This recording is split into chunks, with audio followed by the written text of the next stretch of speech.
Welcome everybody to GoLocal Live. I'm Josh Fenton, CEO and co-founder. Want to welcome Kevin Folan, the head of school at Providence Country Day.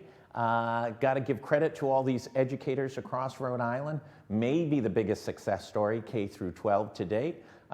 Kevin, thanks so much for joining us. Josh, thanks so much for having me again. Always a pleasure to be here. So listen, you're at the eye of the storm. You've got one of the toughest jobs in Rhode Island, but across the board, the schools, K through 12, have been unbelievably successful in keeping kids healthy and in school. Talk a little bit about that. Sure. So it's been an incredible couple of weeks here at PCD. So we have been open for on-campus live instruction since September 1st. And, I'm knocking on my big wooden desk. We have not had a single case here yet. And really what it is, it's a commitment to practicing the 3 W's as much as possible. Wearing the mask, watching the distance, which is by far the hardest of the 3 W's, and then washing our hands and using hand sanitizer. And I think it's also letting folks know that we need to be practicing this not only when we're here at school, but at night and then certainly on the weekends. Kevin, talk a little bit about how the kids, you're having a lot of instruction outdoors. You've got a big campus, 33 acres. You're utilizing it well. Talk about, has that actually turned into a bit of a positive? Because on a day like today, who wouldn't want to be holding class outside? Sure. Yes, certainly. I think one of the advantages that we have at PCD is that we've got a lot of acreage. We have a lot of outdoor space. So over the summer, we set up 16 outdoor classrooms. And I know initially there were some concerns. Kevin, don't you remember back in high school when you would go to class outside, you wouldn't learn anything? And I mean, truth be told, the first couple days, there was a lot of, looking around at your environment. But now that we've settled into a routine, it's, dare I say, normal. And certainly with weather like we've had, we've been very fortunate this fall. Of course, some rain, but for the most part, Mother Nature has cooperated, and it has given us the opportunity to conduct our classes outside an awful lot. Let's shift over. You pulled, I don't know if you want to call it a rabbit out of your hat. You've made one of the biggest transitions I've ever seen by any of the private or parochial schools in New England. You made a major announcement a couple weeks ago, GoLocal covered it, of really transforming the cost structure of Providence Country Day. Talk a little bit about that. Specifically, what's the reaction been? Sure.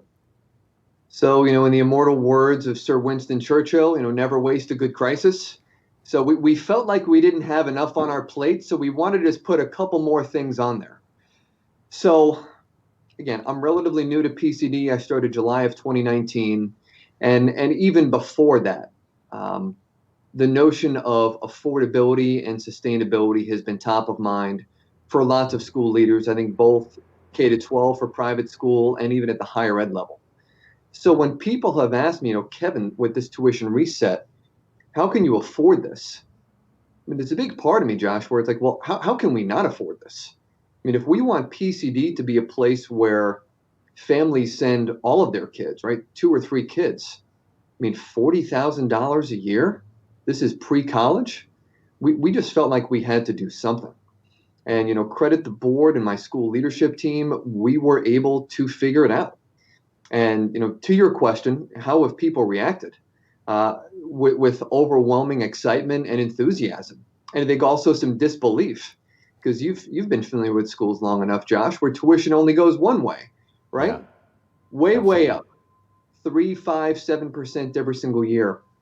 And so we really felt like we had to do something. As school leaders, I think we're all looking around at one another and who's going to blink first. And we believe that this is going to be more of the norm moving forward. And we wanted to get out in front of it and really take a lead role here.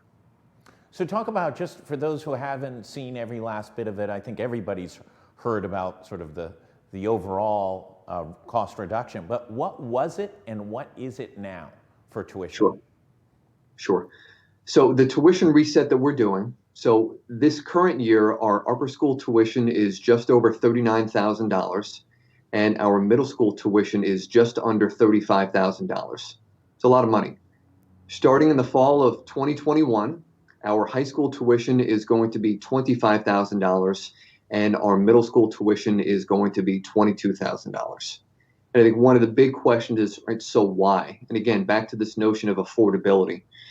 So in the research that we did, we found that PCD's tuition has risen 400% over the last generation, where median household income has grown 15%.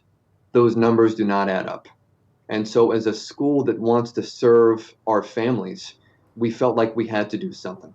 And so even though $25,000 and $22,000 is still a lot of money, we feel like this is more within line with what our families and the market can bear moving forward.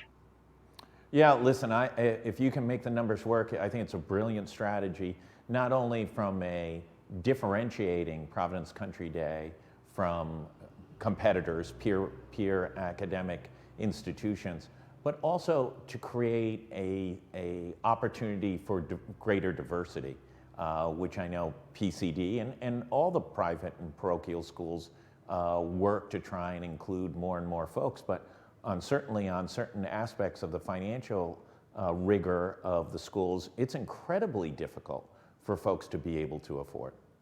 It is. And as a school that touts itself on being an inclusive community, again, we had to really look in the mirror and say, well, that doesn't really add up with our price tag.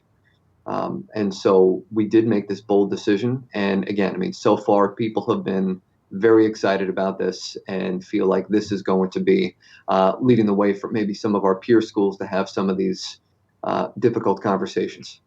Yeah, absolutely. Kudos to you. Let's talk about sort of, you've seen 7 weeks, I think you're in the seventh week of the academic year.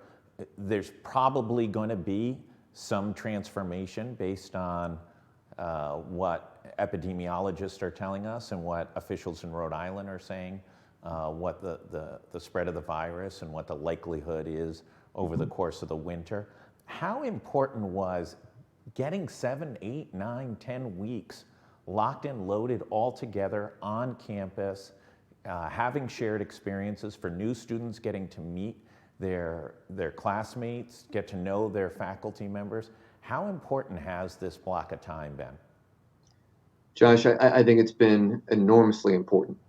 As we reflect back on this past spring when we were all fully remote, I think one of the reasons why we had so much success at PCD was because we had 7 or 8 months of in-person relationship building, since I think relationships are so central to learning. And so the fact that we have been able to have students here for so long, I think will give us a leg up in the event that we will need to go virtual. And I know that we've been talking about the infection rate. I mean, we're really looking at this because at the end of the day, even though we are committed to having our kids here on campus, our primary focus is to make sure that our students and our teachers and staff, that we're all safe and that we're healthy. Is there an interim step from going to, unless there's a state mandated close down, is there an interim step? Could you go to sort of micropods with smaller units and maybe alternate days to be able to try and extend the in-classroom learning as much as possible? So right now, Josh, this is something my leadership team and I that we're discussing. I think we are looking at a number of different variations of how to extend this on-campus learning experience. So that's certainly one of the examples that we are exploring. Kevin, going into the week, we just reported this morning that Stadium Elementary School in Cranston has been closed down for 2 weeks. I think we were the first to report that. About 10 days ago, one of the Pawtucket schools had to close down. Obviously, this is not beneficial to anybody. But as we go forward, what's the one piece of advice you could give to your peers, both in public and private schools, of anything that you've learned that you think would be beneficial to them as they wrestle with all of this? Well, this is a tricky one, Josh, because I will say to some degree, we're very lucky, right? I think all schools have developed really thoughtful plans to stay open. And so even though things have really worked out nicely for us, to some degree, we're just very fortunate that COVID-19 has not appeared on our campus just yet. I think if there's one big piece of advice, it really is building that partnership and the bridge between the school and the household. I am big on sending out surveys and communicating with our families on what's going well and where we can improve upon. I've said from day one back in March that I do not have all the answers, and that the best strategy we can have is that, the parents and us as the school leadership team, we need to be working together in partnership to thoughtfully figure this out. And so I would just encourage my peers, running either private schools or public schools to try to do the same. Kevin, you get the last word. What should people be thinking about? What's your view over the next few weeks? Sure. In terms of what to do, again, I think we all need to stay committed and dedicated to practicing these best practices, right? Washing our hands, watching our distance, wearing our masks, whether we're at school or we're at home. I think some COVID-19 fatigue has set in. Let's stay resolute. And just on a more personal kind of PCD note, we have a virtual open house coming up on Halloween. What a better way to spend your holiday than learning about PCD? It is in virtual format, so October 31st, 10 a.m. to 12 noon should be a great way to learn about the school and see how we're staying in person. And are you allowed to eat candy just consecutively as you're participating in that virtual open house? Absolutely. It only seems appropriate. If you can't go out trick-or-treating, you ought to be able to down a few $10,000 bars while tuning into you and your faculty. Could not agree more.